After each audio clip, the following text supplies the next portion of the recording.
To have less, you have to want less. And these rules we're going to dive into will help you start asking questions about your stuff and help you make decisions that will simplify your home and turn it into a calm and organized space.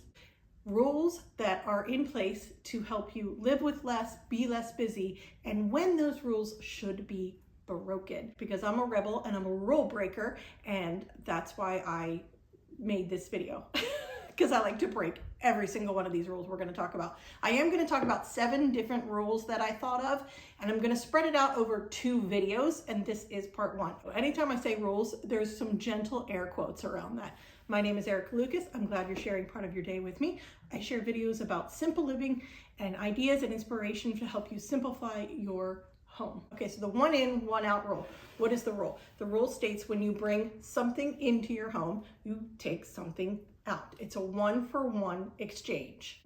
You would donate, sell, or give away that item to manage a specific number of items in your home. It works because it helps you maintain a certain number of things in your home. So if you've already decluttered and you're really happy with how everything is, it's just a way to practice regular decluttering in your home. And that's a nice habit to have. And this is when we should break the rule. If you are struggling to live with less, if you haven't decluttered enough that you feel comfortable, this rule's not going to work for you because you're trading space for one thing and another thing.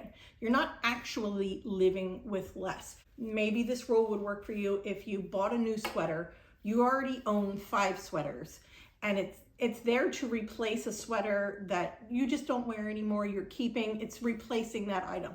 You're not actually living with less, even though you are decluttering. And so that's when this rule needs to be broken, is if you need to live with less, if you need to simplify, and a big way to simplify is to just have less to own and less to deal with and less to manage, then the 1 in, 1 out rule isn't going to work for you. A few years ago, I think it was back in 2020, I read The 4 Tendencies by Gretchen Rubin, and I identified as a rebel. Using this book, we can label ourselves as upholders, questioners, obligers, or rebels. If you're interested in connecting those dots with how you feel about rules and how you respond to them, I'll leave a link below for you if you're interested in that kind of thing. My library had it, so you may not even have to buy it. It could be something that your library has. Rule number 2 is the 2-minute rule. I did that on purpose. The 2-minute rule states that if a task can be done in 2 minutes or less, then stop what you're doing and do that task. So this works great if you walk into your house and you just have an armful of stuff. It's going to take you less than 2 minutes to put everything where it belongs. Just go ahead and do that rather than dumping it onto the counter. This rule works when it comes to clutter in a specific area and it's the only thing that you are focusing on or doing. A quick 2-minute tidy of your desk, a hallway, your bedroom. That can make a big difference in your mood, your mental health, your day. It can trigger motivation to get even more done. Making your bed, opening your curtains, that takes less than 2 minutes. And it sets up your bedroom for being tidy for the day. It can help minimize procrastination and get small clutter jobs done quickly.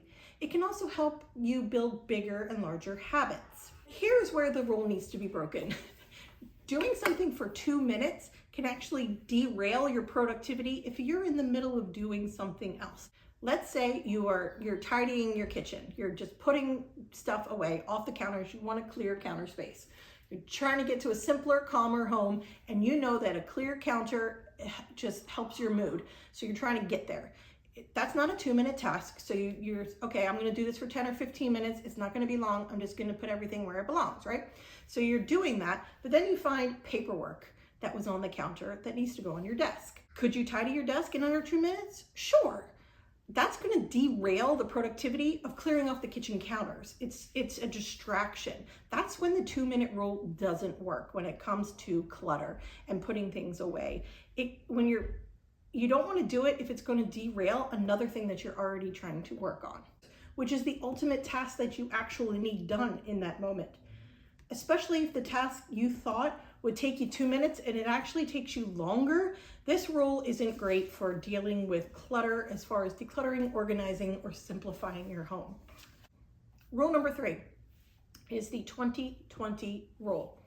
If you can replace an item for $20 or less and in less than 20 minutes, The rule suggests that you could remove it from your home and your life. You could declutter it, you could donate it, sell it, give it away, trash it, whatever it might be. If you think you don't use it, need it, love it, want it, it's potentially useful clutter, and it's $20 or less, and you can replace it quickly in 20 minutes, meaning like you could go on Amazon and buy it super fast, you can get it from Target, Walmart, whatever. You could replace it quickly and inexpensively for under $20. Then the rule would suggest you let it go. This is a great rule to manage the just in case items in your life, the potentially useful clutter that's sitting around in your house. Stuff that you might use, you might want to have just in case, that kind of thing. If it's under 20 bucks and you can replace it in 20 minutes, then maybe it's okay to get rid of, because it is stuff that is maybe visual clutter for you, or if it's just sitting in a cabinet, it's silently talking to you and not doing its part in simplifying your home, and getting rid of it would help you simplify your home. Here's when this rule needs to be broken. If an item is sentimental, even if it can be replaced for $20 or in less than 20 minutes, the sentimentality cannot be replaced. You have to process the emotions surrounding sentimental items, and that does not match up with time or money. That is an emotional process and involves guilt, sometimes financial guilt, gift guilt, sentimental guilt. There's a lot of fortitude that's required to declutter something that is sentimental to you or a family member. And you have to really make your peace with something to be able to let go of something sentimental. And it doesn't matter the price or the time to replace that item. Another hang up for me about this rule is the money. $20 is a subjective amount of money, and $20 can feel like a big amount of money for those of us on a limited budget. Even decluttering small, inexpensive items can be difficult when we consider the financial, emotional, sentimental attachments that we have to our belongings, to our stuff.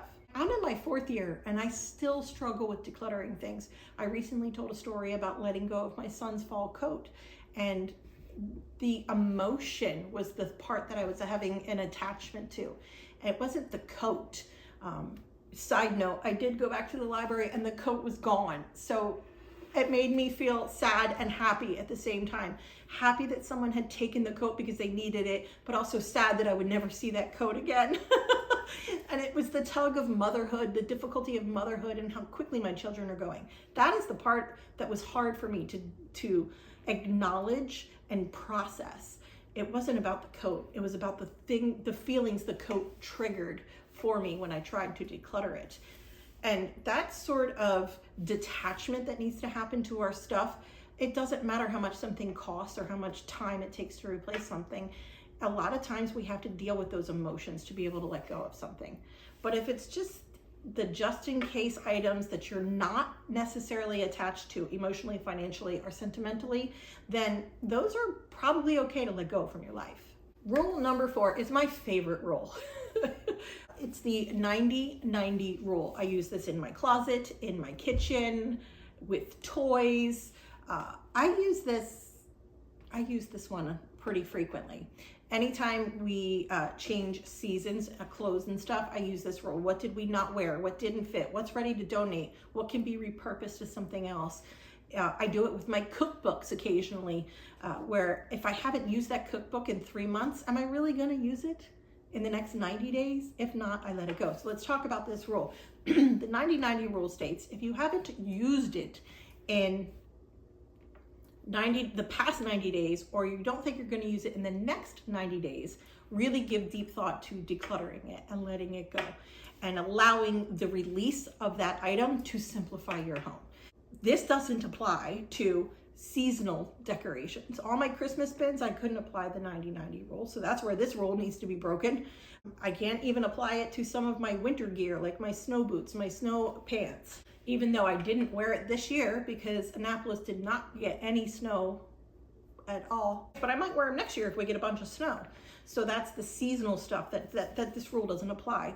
But it works great for your clothing, cookbooks, items in your kitchen, I mean, maybe you have a really super spectacular plate that you only use for Thanksgiving. Okay, well, that's your Thanksgiving plate. That's a seasonal plate. You didn't use it in the next 90 days, but is it taking up space in your closet or in your cabinets in your kitchen that you really truly need? And these are the evaluations and the small mini decisions that help you simplify your home. 3 or 4 months back, I guess that would have been fall, I chatted about the 90-90 rule and applied the 90-90 rule in my closet. I'll link that video for you in an iCard and then in the description box as well. In part 2 of this video, the next video, I'm going to explore 3 more rules, why they work, why they don't work, and why they should be broken. I am really glad you shared part of your day with me and have chosen to simplify your life in some way and including me in that journey.